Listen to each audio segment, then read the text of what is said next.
So when I decided to make a behind the scenes video, I told myself that I'm not going to cherry pick which video I make. It's not going to be like a fun video where I get to be behind the scenes while sampling something, or a video that's super hard or super expensive. I'm just going to do the first one since having that idea, and this is it. Usually when I have a potentially or partially critical opinion about something like a process or a company, I'll start out by putting feelers out, just with how I feel about things, putting feelers out on social media to see how other people feel about it. And if I get pushed into the minority on those things, if enough people are like, no, I disagree, this is the way that I feel, then that means that it's worth me looking into what they're saying a lot further and making my opinion stronger. So then the next step would be research. If I'm going to be in any way opinionated in a critical or negative way about a conglomerate or even a product, then I need to make sure that every single thing that I'm saying in that video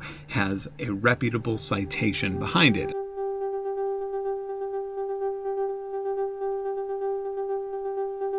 So I've done quite a bit of research, I still have more to do, but now I've started writing a script. And I usually just have a piece of paper that has an overview of what I plan on talking about, just so when I'm sitting there with the camera recording, I'm not just looking at the ceiling the entire time. That happens anyway. But for something where accurate information is really important, like this, I have to make a script and I have to stick pretty close to it. I feel like this video is just way too dry and yappy because I'm just going over so many details about lawsuits and stuff like that, so I really need to cut it down to just create a timeline that's a little bit easier to follow, but I also can't skimp on anything important.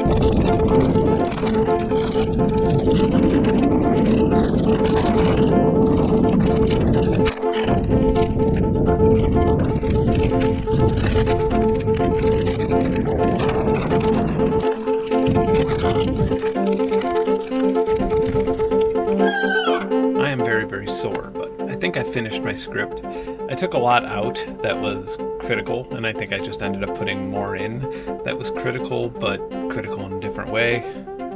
So now I will print it out, and I will respond to about 10 emails, and then maybe I will play Watch Dogs Legion or some VR game, if there's time.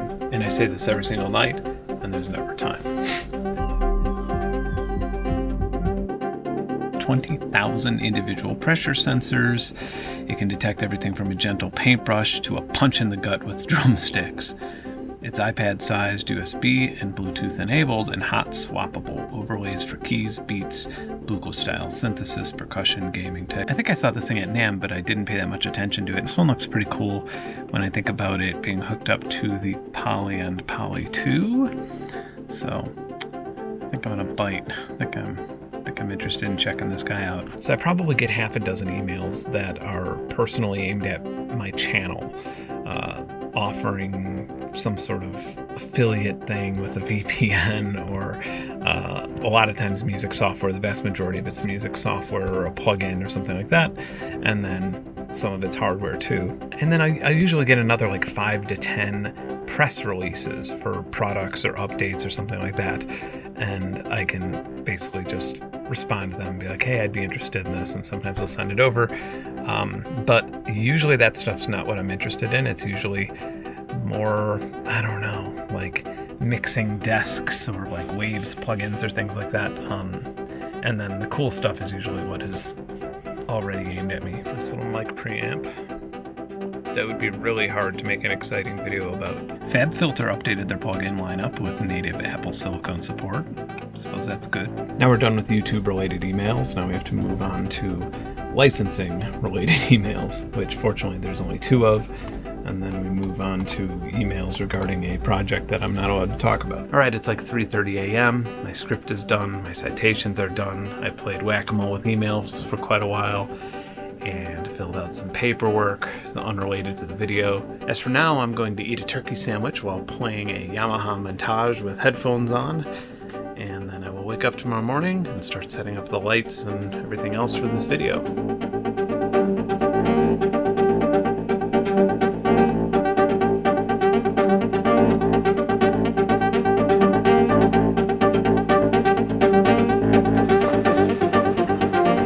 I wonder if there's going to be a point in my lifetime when printers start working.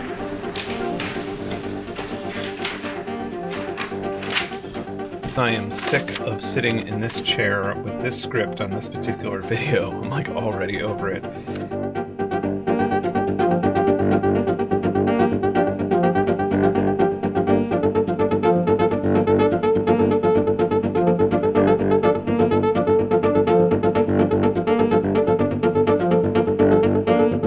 I have a green screen on here from a previous shoot, so I'm going to remove that and go back to the old curtain.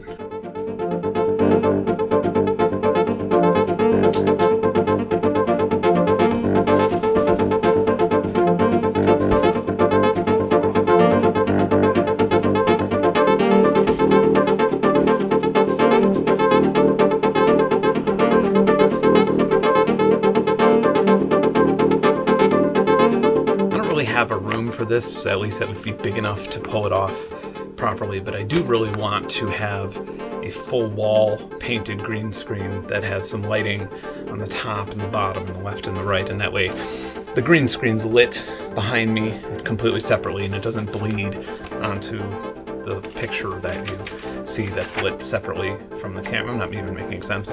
When we think of good lighting, we like to think of this like white light in your face and you speak directly into the light, but that's actually quite two-dimensional looking, and really good lighting will usually have different colors, like this blended with this. Obviously I wouldn't have it this extreme in the video, but this, and then if there's like a key light behind me, then that makes me look like a three-dimensional human being, and it just looks a whole lot more, I don't know, friendly and personable. Earlier this year I started working with Blackmagic Design, who makes really amazing cinematic cameras. They make DaVinci Resolve, things like that. And I kind of had to up my whole game and up my knowledge of all of this stuff because I thought I had a pretty good idea, but turns out I didn't. And one of the first things that I needed to fix and make better was lighting. So I took a lighting course and I learned so much about it. And it was like night and day. My channel just looked better. And it's kind of funny because I don't think YouTube requires any of this, but it's just good to know, I suppose. So here we have a warm light that is pretty dim. Here we have a much colder light that is actually behind some clothing from the ceiling to make it not as shadowy. And then I'm gonna come over here, maybe turn on another cold light back here. There we go. This one should be very bright. And then these little guys, and then these are just cheap LED bulbs, and they create nice little accent colors. So I put this here, it sort of bounces closer to my face, and we make this as bright as we can. And I'm just gonna, ooh, that one was nice. This would be good here. Lucy, you are looking good. You look so good. So we should probably format this drive. We are recording directly to SSD. We want to lower the room lights, if not turn them off entirely, because if you are older than, I don't know, 35, 40, you're going to have these massive bags under your eyes, and lights from directly above you are going to make those bags look a lot more extreme than they actually are. So I don't use autofocus on this camera all that much. I just sort of set a focal point, and then you'll see these sort of red marks all over the place, and that means that it's sharp. And so you see me all with red things all over my face in this picture, and then if I move back, you can see that it's only on this part of my shirt, and so it just tells me what is in focus, so I can easily just adjust my body to be in focus on. And like I mentioned, the main camera I use is a Blackmagic Design Pocket Cinema 6K, shooting in 6K RAW 12:1 using a 28mm Canon lens with, I believe, 1.8 aperture, so it has a nice thin depth of field, yet it's a pretty wide lens for this type of thing. I typically just record the boom into a Zoom H6. The boom mic is a Rode NT1A, which isn't actually used as a boom mic all that often, but for me it just works splendid in this room, and now it's sort of my go-to boom mic, which is an odd choice, but it works really well. So we have a total of 1, 2, 3, 4, 5 lights total. One thing about shooting with all these lights in a 6K camera is that if a mosquito bit you in the face, or if you had a pimple at any point in the last week, it's going to show up really, really bright in the monitor. Shutter's at 180 degrees. I would like things to be a little bit brighter. So I record to SD completely separately from the actual camera. And again, I'm recording through this boom mic. And then later, I basically have that automatically aligned in post. Test, test. This is as loud as I'm going to speak. Test. The curtain shot is peaking at -6 dB. I have very little to gain from, for the record, I have very little to gain from making this video. And the moment that I hit that upload button, I have very little to gain from making this video. For the record, I have very little to gain from making this video. And the moment I press that upload button, I will lose any future support from a massive, gigantic conglomerate in the music gear industry. All right, we're done with the second camera shot, and I think I'm going to try and make one in this room that's not in front of the piano. Come on. Oh, you okay? Ah, hit my dog. You all right? Get a few more keyboards in the background. Oh, this could be nice. I just don't think that I have a wide enough lens. Oh, this is not too bad. The product placement back there is a little too intense. Maybe if I angled this, set up all the lighting angles one more time for this video. I don't think I've ever used an actual super wide on this channel before. It's the first time I've ever put a 17mm into this Blackmagic. I don't know if it's gonna look good or if it's gonna look like a skateboarding video. I feel like wide angle lenses just make you look cooler all the time. Though the aperture is shit. Pop it up to 1000 ISO.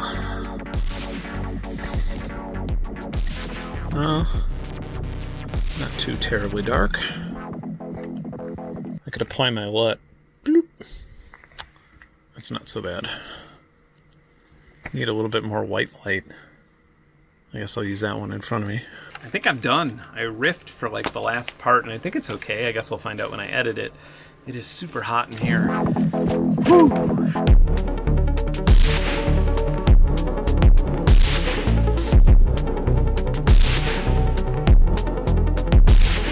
This is going to literally take days, so it won't be with me the entire time. But I'll just bring you through the process a little bit. This is where I start speaking in the monologue. I probably should have started recording a little bit earlier, but what you're looking at is two monitors, and basically I select everything, obviously not my timeline, but I select everything, and then I go to auto sync audio based on waveform, and then boom. So basically every single piece of footage that I recorded within 30 seconds resolve automatically synced up the wave file from the boom mic to that, and it's already in that file. I don't have to drag and drop anything else. So next I go over to color, and now what we have here is a raw video file. We can just put a LUT over it. There's lots of LUTs. They're basically color tables. So if I change my color space to Blackmagic Design Custom, and if I change the gamma to Blackmagic Design Custom, I don't actually even need one of these LUTs down here. I can just kind of make my own, and you could even save a LUT from what you make using this stuff and then apply it to other clips and even other videos, things like that. However, LUT shopping is a lot of fun, so I usually go there first, and I stick to this raw stuff for error correction. Like if I recorded maybe a half stop too bright, then I'll just do that here. But regardless, that's something to definitely check out.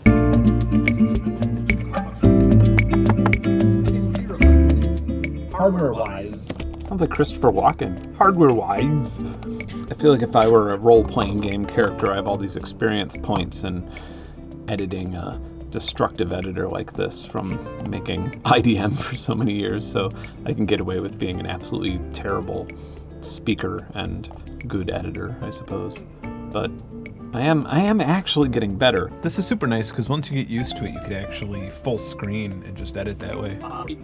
And then just hit split, play. I can go to the store right now and buy a key step. And if I wanted to like remove the word key step, split, has ripple delete, everything else. I can even edit the audio levels this way. Like so to cost $99. So this is point accentuation part 2. I feel like I'm describing something as if it's a craft. It's not really a craft, you just sort of get used to it. Products or their behavior. It makes things just a little bit more effective and maybe a little bit more funny. Speaking of that, It's here now. like their products or their behavior. Speaking of that, Throwing in a whole lot of assets so things can make more sense and stay more entertaining. I'll probably do this for another hour. Yeah, 4:30-ish. I really want to get this done today. And I think we're like halfway through with the assets. Then comes the audio, which includes selecting music, which is fun. Go into dynamics, enable a limiter over my voice. I usually put a de-esser in, but I find that honestly just cutting off that high end does a great job, because that's where most of my clicks are and stuff like that. I have a pretty clicky mouth. Look, here it goes. There it goes. Uh-oh. Uh-oh. Uh-oh. Now it's over here. Get it. Oh my God. I walk down to this pond a couple times a week and go, Greg! And I usually get some form of response. Hey, buddy. Hey, show me your feathers.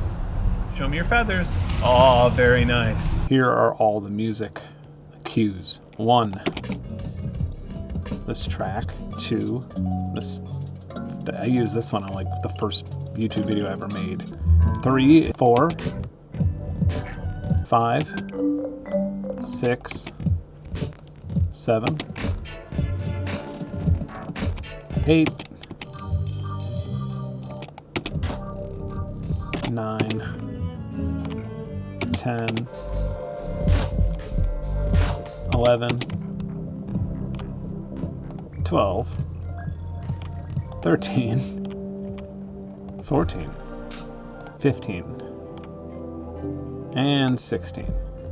There's literally a sizable LP's worth of music in this one 17-minute long video. Oh, Lucy, you're so cute, and I'm so ugly.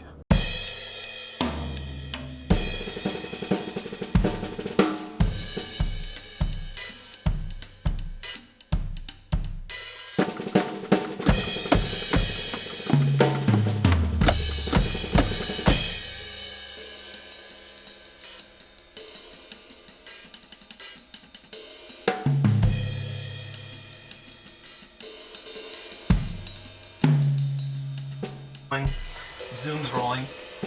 All right, Patreon. What if this doesn't work? What if like 5 people sign up? Well, then I guess nothing really changes. What if like 5,000 people sign up? What if like 5,000 people sign up and I don't live up to their expectations? What is expected of me? How high is the bar? Or low? Maybe the reason I've been holding off on this whole thing is just because it was nice to have a surefire backup plan. But in reality, this is anything but surefire. All right, come on, let's just go. Come on, do this. Ready, go. Hey, a lot of my subscribers have probably heard me talk about the pros and cons about a Patreon for a long time. So now listen to me beg for money because I'm not talented enough to take $2,000 and rave about a perfectly fine product that I actually don't give a shit about.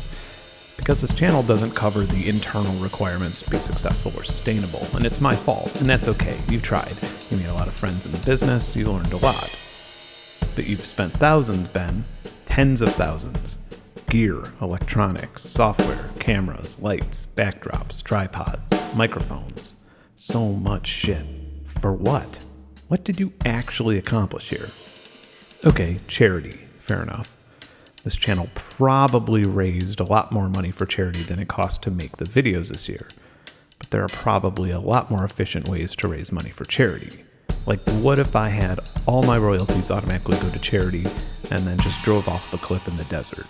Or maybe something even more dramatic, like what if I went to the lawn of the White House and tied a weather balloon around my neck and just floated off into space? I bet Secret Service would shoot me down. I wonder if a bullet would make a giant weather balloon just fall back down. I guess it depends on the wind. Charity's nice and all, but let's not kid ourselves. This isn't about charity. It never was about charity. If it was about charity, why wouldn't I just join the Peace Corps? I wonder if I would be more valuable to the future and the world as a Peace Corps member than I would as a musician or YouTuber. I bet there's actually a way I could run some numbers and find the... You need to claim your free reward gift for fucking text spam. Okay, let's make this video look happy, look interesting, look professional, look into the lens, look at the viewer. All right, let's go. Action. Hi. Maybe say howdy instead. Howdy. Nah, that's retarded. Is it okay for me to use that word in my own head? This is so trite. Within a minute of uploading this, people are going to accuse me of manufacturing Behringer drama to make more money off Patreon. They already did that with ad revenue. I do wonder if I'll make more money off ad revenue from that video, though. A drop in the bucket. Okay, anyway, I need some water. I feel like I didn't taste that as much as I should have. Do I have COVID? Nah. Maybe I should just address in this video that I know that this is trite. Like, let everybody know that there is shame in this for me. But then again, I mean, maybe I should be a little bit fairer to myself here. Between YouTube and my music career, I literally reach millions of people. Millions! Maybe it's not my fault for not being good enough, and maybe it's the broken system with way too many middlemen. Talk about trite, I've been bitching about this for 15 years, and here I am still doing it. But Ben, remember, it's important to play devil's advocate to your insecurity. People, lots of people, have literally asked me to set up a Patreon, so let's not think of it as a donation. Let's think of it as a failure by design. YouTube cannot pay me enough to make this worth it, or won't. It doesn't matter because I can't change that, but a lot of people seem to value the service that I provide with my YouTube channel. Thus, asking them to pitch in and doing a couple bonus streams or sharing some samples of music in return is not unreasonable or shameful. And what else am I going to do in the next year if I stop making videos? I'm in quarantine, and it's not like I have a social life anyway. I am a machine in this basement. All I can do right now is churn out music and video content in my house. Doing a stream and building a community will probably be good for me. Maybe it'll be vital for me to get through this fucking winter. I am not begging. This is the best idea I have right now to make a bigger dent in the future. This is where I was when the universe began and where I'll be when the universe ends. I'm just experiencing it at this time, if I'm even real, which I'm probably not. Oh, this may actually be the solution to finally bringing that existentialism project to life. Now, in the darkest, hardest time of most of our lives, in this empty house with a library of books and consciousness and physics, now is when I need to be creating content exploring what reality is or isn't, or what life means. This Patreon, if successful, will finally bring this existentialism series to life. No sponsors, no exclusive podcast networks, right here on my YouTube channel. That actually makes sense, Ben. All right, the blood's flowing through my heart. I'm actually feeling this. I'm actually getting kind of excited. Okay, Ben, hang on to this, man. You're inspired, you're accepting the circumstances, and you're going to use them to fuel something impactful that hopefully helps people learn and think. This is 2021, and it's all going to work out. Do not doubt yourself again. Hang on to this feeling. Smile. Look professional. Look at the viewer. Feel the way you want to be seen, and action. Hey there. As a lot of you know, I have had some reservations about doing a Patreon for quite some time, and here we are. Welcome to my Patreon proposal video. I'll admit that some of these reservations were just stubborn manliness, but a whole lot more of these reservations were because what I am attempting to do and what I want to do more in the future is create educational content on this channel, and withholding educational information from those who cannot afford it is against every fiber in my being. I have my own criticisms of YouTube, but what makes the platform so beautiful is that people within reason can pretty much learn how to do anything that they want and have multiple sources to choose from. Or maybe they just want to laugh after a stressful day, or maybe they just want to watch somebody play with a synthesizer, and they can do that for free. I started this channel in late 2017, and about a year after that I realized that it wasn't sustainable, and I haven't really kept that a secret from my viewers. I've said it quite a few times over the years. I'm not sure what people think I make or expect YouTubers to make, and I realize that every channel has their different expenses and income sources.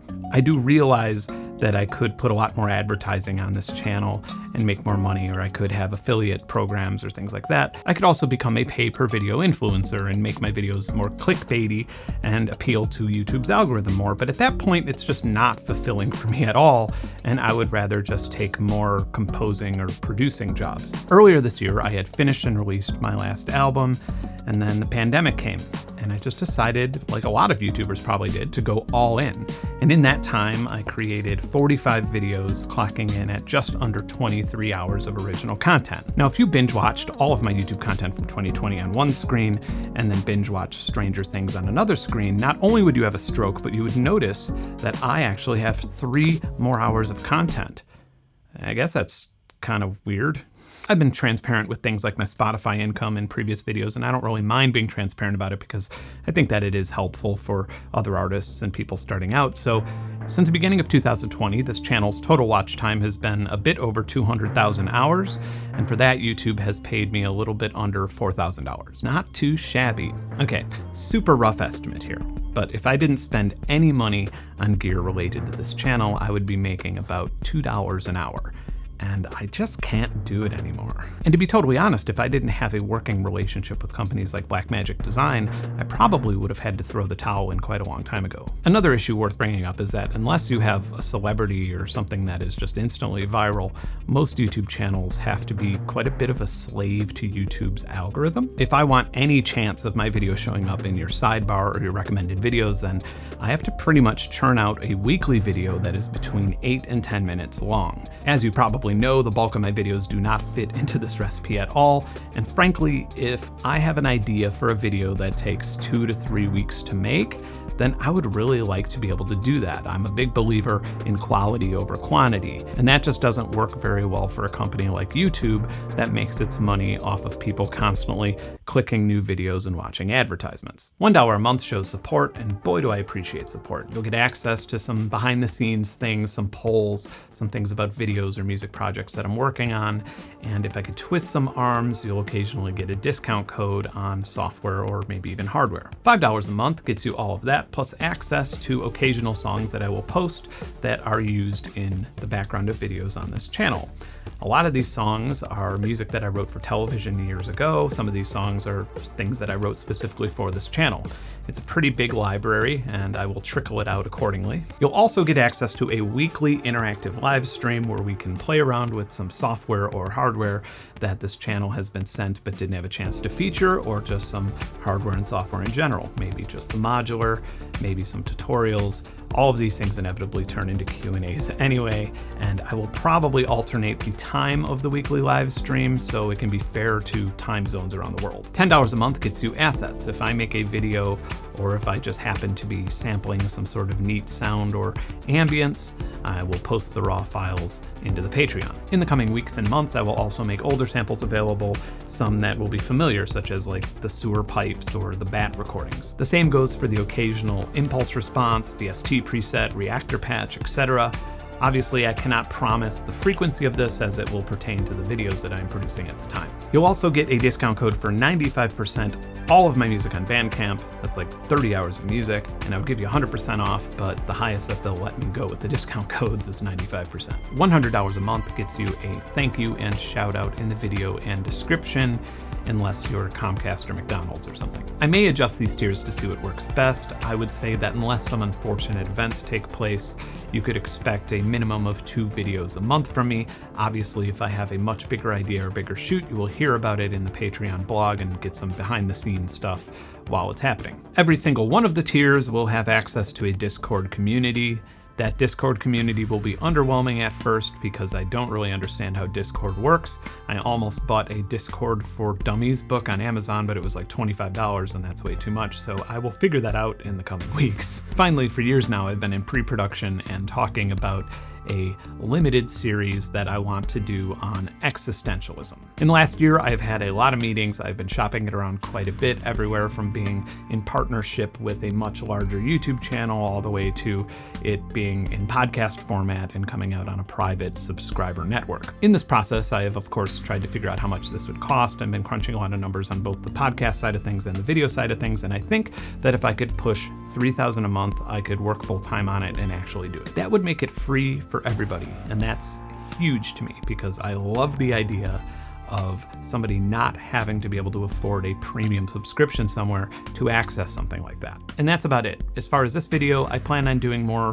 technical behind the scenes stuff in general, even outside of Patreon, because I learned it for free. And so I guess I'm just gonna pay it forward and show everybody how I make my videos. I feel like this video is gonna take quite a few weird turns and take a little bit of energy to watch. So if you got this far, thank you. And if you like this video, subscribe to the channel. If there's anything you want me to cover in the future, let me know in the comments. And if you want to support me, well, dang, now I have a Patreon and the links are right down there in the description. So have a good day. Bye. I actually feel okay with that monologue. And I actually feel okay with adding a Patreon. I wonder what kind of music I should put behind this. I don't want to use a traditional score and pull on heartstrings. Maybe I'll just play the drums. Yeah, that'll be fun.